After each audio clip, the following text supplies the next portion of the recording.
প্রথম কথা হচ্ছে যে এই নীলা ইসরাফিল এই বিষয়টা আপনি এনেছেন, খুবই খুবই ধন্যবাদ আপনাকে এর জন্য।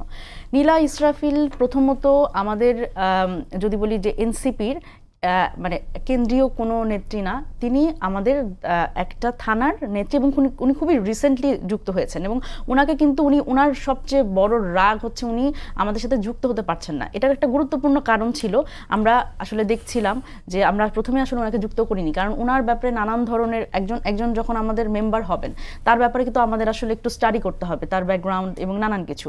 সুতরাং ওনার আসলে এখানে যুক্ত হওয়ার শুরু থেকে উনি আসলে এখানে স্পেস পাচ্ছেন না। এখন সেটাকে যদি উনি বলেন যে উনি নারী হিসেবে স্পেস পাচ্ছেন না, আপনি যদি বলেন বাংলাদেশে যতগুলো রাজনৈতিক দল আছে সবচেয়ে বেশি আমি যদি বলি যে পরীক্ষিত রাজনীতি করে এসে যে নারী নেতৃত্বগুলো এসছে সেটা কিন্তু এনসিপিতে আপনি দেখবেন তাদের প্রত্যেকেরই রাজনৈতিক একটা ব্যাকগ্রাউন্ড আছে।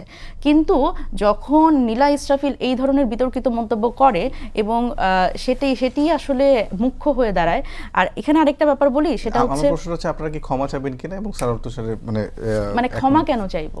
উনি দাবি করেছেন আপনারা ক্ষমা না চাইলে আরো অনেক কিছু করবেন না। উনি ওনার জায়গা থেকে তো আসলে যে কোনো কিছুই করতে পারেন, এটা তো ওনার ব্যক্তি স্বাধীনতা। আর এখানে হচ্ছে যে বিষয়টি যে ঘটনাটি ঘটেছে সেটা কিন্তু দেখেন সারোয়ার তুষারের যে আপনি কল রেকর্ড বলেন বা যাই বলেন সেটা কিন্তু ব্যক্তিগত জায়গা থেকে আসলে এটাও কিন্তু ওনার ব্যক্তিগত একটা জায়গা, কিন্তু সেখানেও কিন্তু আমরা সাংগঠনিকভাবে আমরা ডিল করেছি এবং সেই জায়গা থেকে তাকে সে আপাতত সাময়িক অব্যাহতির মধ্যেই আছে। জি।